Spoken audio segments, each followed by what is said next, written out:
Bismillahirrahmanirrahim.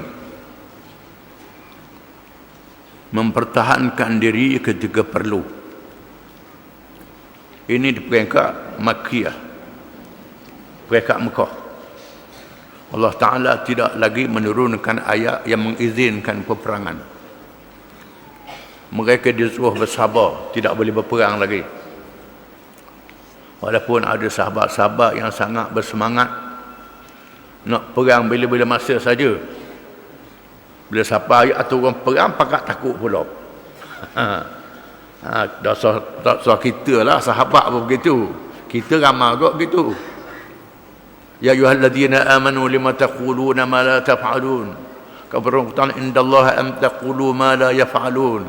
Innallaha yuhibbul ladzina yuqatiluna fi sabilihi saffan ka'annahum bunyanun marsus. Tu ayat ni, wahai orang yang beriman, jangan kamu cakap apa yang kamu tidak buat. Allah Ta'ala sangat murka mereka yang cakap apa yang tidak buat. Allah Ta'ala mengasihi sesiapa yang berperang pada jalannya dalam saf yang tersusun rapi. Ayat ini menegur para sahabat. Ketika beri peringkat awal, ramai yang semangat tinggi ini nak ajak perang je. Mari perang, mari perang. Bila Allah Ta'ala turunkan ayat perang, barulah ramai kecut tu pula dah. Apa lagi musuh lebih ramai. Berlaku begitu. Itu zaman Nabi. Zaman kita Nabi tak ada ni, dah saya cakap besar lah. Apabila musuh bersedia untuk melakukan sesuatu kejahatan, sedangkan seorang Islam itu mampu melawannya, maka diizinkan menentang musuh tersebut. Di antaranya ialah menurut riwayat Ibnu Ishaq di dalam sirah Ibnu Hisham dari Sa'ad bin Abi Waqqas radhiyallahu anhu. Orang yang pertama melawan Sa'ad bin Abi Waqqas radhiyallahu anhu. Ini Sa'ad bin Abi Waqqas sungguh, bukan kubur di China tu. Orang yang melawat China ke melawat kubur Sa'ad bin Abi Waqqas tu, Sa'ad lain tu. Sa'ad bin Waqqas ni kubur dia di Baqi' di Madinah. Sedang Sa'ad bin Abi Waqqas dan beberapa orang sahabat sedang bersembahyang di suatu tempat yang tersembunyi. Tiba-tiba mereka telah dilihat oleh orang-orang kafir Quraisy.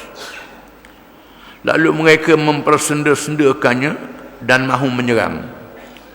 Lalu Sa'ad memukul salah seorang daripada mereka dengan tulang kering unta sehingga berdarah. Sa'ad mengambil langkah, ambil tulang untanya, lawan dan Sa'ad berjaya memukul salah seorang daripada mereka sehingga berdarah. Peristiwa itu telah menjadi peristiwa berdarah yang pertama berlaku dalam sejarah perjuangan Islam. Sa'ad orang yang pertama sekali menumpahkan darah terhadap musuh. Ini berlaku di Makkatul Mukarramah di zaman belum lagi diwajibkan berperang. Diberi rukhsah kepada orang-orang yang lemah. Rukhsah dengan makna kemudahan diberi kepada orang-orang yang lemah. Perkara ini telah dijelaskan dahulu secara ringkas, iaitu kemudahan yang diizinkan oleh syarak kepada orang-orang yang dipaksa supaya berucap dengan kalimah kafir, sedangkan hatinya tidak redha dengan kekufuran itu. Ada orang dipaksa supaya berucap dengan kalimah kafir. Bila orang kafir menguasai, macam peristiwa berlaku di Bosnia, berlaku mana-mana, kita tak lagi berlaku. Dia paksa kena jadi kafir. Macam mana nak buat? Ada orang mampu dia melawan. Ada orang kalau dia lawan, dia akan kacau anak bini pula. Kacau anak bini pula. Orang macam mana? Allah Ta'ala beri rukhsah boleh berucap dengan kalimah kafir itu dalam keadaan hati tidak. Mulut saja, hati tidak. Hal ini disandarkan kepada firman Allah Ta'ala, man kafara billahi min ba'di imanihi illa man ukriha wa qalbuhu mutmainnun bil iman. Suratul Nahl ayat 106. Barang siapa yang kafir kepada Allah sesudah ia beriman, dia mendapat kemurkaan Allah. Malaikan orang yang dipaksa menjadi kafir padahal hatinya tetap tenang dengan iman. Allah Ta'ala izinkan. Perkara ini pernah berlaku kepada Ammar bin Yasir radhiyallahu anhuma. Bukan anhuma. Ammar sahabat, Yasir ayah dia pun sahabat. Mak dia pun sahabat. Apabila tiga beranak ni ditangkap oleh Abu Jahal, diseksa supaya memudi berhala Hubal, berhala yang dipuja oleh Abu Jahal. Lalu Sumayyah ibu pada Ammar dan Yasir ayah dia tidak sanggup, menyebabkan dibunuh. Adapun Ammar berucap dengan kalimah kufur, nak melepaskan diri. Allah Ta'ala turunkan ayat ini bersempena peristiwa ini. Rusuh tersebut diberi dengan syarat hatinya tidak sekali-kali redha dengan kekufuran itu, dan perasaan itu tidaklah dapat menguasai hati. Perasaan itu telah sampai ke peringkat yang sebenar, iaitu ia diseksa ke peringkat yang dahsyat dan diancam dengan bunuh. Walau bagaimanapun memilih mati syahid adalah lebih afdal. Pilih mati syahid lebih afdal daripada menerima rusuh. Dinamakan azimah. Azimah memilih mati, rusuh memilih berucap dengan kalimah kufur. Itu sekiranya tidak mendatangkan mudarat yang lebih besar kalau dia saja, tak melibatkan orang lain. Kalau melibatkan, tak apa dia mati, anak bini dia pulaknya kacau, habis. Ni dia kena jaga juga anak bini dia, kena pilih rukhsah. Tengok dari segi keperluan, dari segi aslah. Tak apalah aku mati, anak bini kau pada nak jadi kafir pun ada juga orang gitu. Kalau nak selamat anak isteri, berucap kalimah kufur. Dalam hati tidak redha, diizinkan. Tidak boleh dibuat perhitungan paksaan kepada orang-orang yang bimbangkan pangkat dan hartanya. Ini dak aci ni. Sayang ke pangkat, sayang ke harta, dak aci. Dak pakak ni. Kepada orang-orang yang bertaraf pemimpin adalah lebih utama menghadapi paksaan itu. Orang yang taraf, dia taraf pemimpin orang, ulama yang berpengaruh, dia mesti menghadapi paksaan. Macam Imam Ahmad bin Hanbal dalam peristiwa khalqul Quran, apabila Khalifah Al-Ma'mun dan Khalifah yang selepasnya menganut mazhab Mu'tazilah, mengatakan Quran adalah makhluk Allah Ta'ala, bukannya kalam Allah yang qadim. Mengikut pendapat Mu'tazilah. Ini jahat adab dengan Tuhan.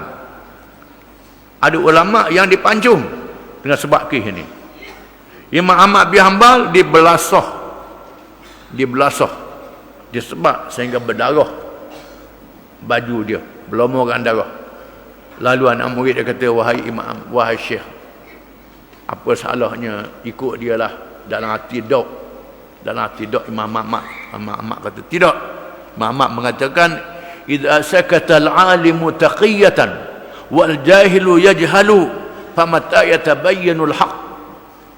Apabila seorang alim mendiamkan diri terhadap kemungkaran, orang jahil dalam kejahilan, maka bilalah kebenaran itu akan tegak, kata Imam Ahmad. Maka dia sanggup menghadapi seksaan sehingga akhirnya dia dibebaskan dan menyelamatkan akidah ahli sunnah wal jamaah. Ini peristiwa yang terkenal dalam sejarah. Di antaranya ialah dengan memerdekakan hamba-hamba yang diseksa dengan memberi bayaran, berusaha menyelamatkan orang-orang yang diseksa. Di sana ada usaha menyelamatkan mereka yang diseksa. Yang paling berjasa Sayyidina Abu Bakar. Di antaranya ialah dengan memerdekakan hamba-hamba yang diseksa dengan memberi bayaran harga kepada tuannya, seperti yang dilakukan oleh Sayyidina Abu Bakar As-Siddiq radhiyallahu anhu terhadap Bilal bin Rabah dan yang lain. Cara ini bukan sahaja dapat membebaskan orang-orang yang diseksa, tetapi dapat merasakan nikmat persaudaraan Islam dan hubungan kasih sayang dari segi agama. Ini sanggup menghabiskan harta. Sehingga Sayyidina Abu Bakar seorang yang kaya raya jadi miskin dengan sebab menghabiskan harta untuk membebaskan